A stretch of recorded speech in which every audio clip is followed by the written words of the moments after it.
আল্লাহ কিরকম চমৎকার সুন্দর জান্নাত আমাদের জন্য তৈরি করে রেখেছেন। কোন জান্নাতে আমরা ঢুকবো, জান্নাতটা কেমন, দেখতে কেমন, এটার বর্ণনা কেমন, কোরআন থেকে শোনার দরকার আছে না নাই?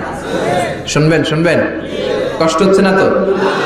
আসুন আমরা শুনি আল্লাহ তাআলা জান্নাতের ভেতরে আমাদের জন্য কি নাজ নেয়ামত তৈরি করে রেখেছেন। আমরা মহাবিশ্বয় মহাগ্রন্থ আল কোরআন থেকে ধারাবাহিকভাবে আজকে শুনবো ইনশাআল্লাহ। পড়েন।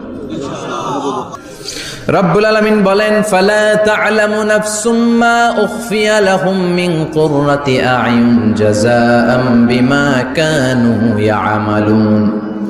কত সুন্দর জান্নাত আমি তোমাদের জন্য প্রস্তুত রেখেছি, তোমরা কল্পনাও করতে পারবে না, কল্পনাতেও আনতে পারবে না। ফালা তা'লামু নাফসুম মা উখফিয়া লাহুম, কত সুন্দর জান্নাত আমি রেখে দিয়েছি, পৃথিবীর কেউ এটা বলতে পারে না।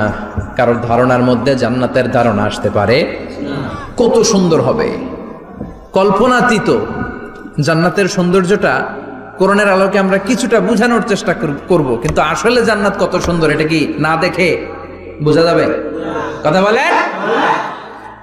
বুখারী মুসলিমের বর্ণনা মানে মুত্তাফাক আলাইহি, বিশ্বনবী বললেন, রব্বুল আলামিন ঘোষণা দিয়েছেন, আ'আদাতু লিইবাদিয়াস সালিহিন, আমি আমার নেককার বান্দাদের জন্য এমন জান্নাত তৈরি করে রেখেছি, মা লা আইনুন রাত, পৃথিবীর কোন চোখ সেটা দেখে নাই, ওয়ালা উযুনুন সামিআত, পৃথিবীর কোন কান ওই জান্নাতের কোন শব্দ শুনে নাই, ওয়ালা খাতারা আলা কলবি বাশার, মানুষের অন্তর দিয়ে জান্নাত কত সুন্দর হবে কল্পনা করা সম্ভব না, অসম্ভব।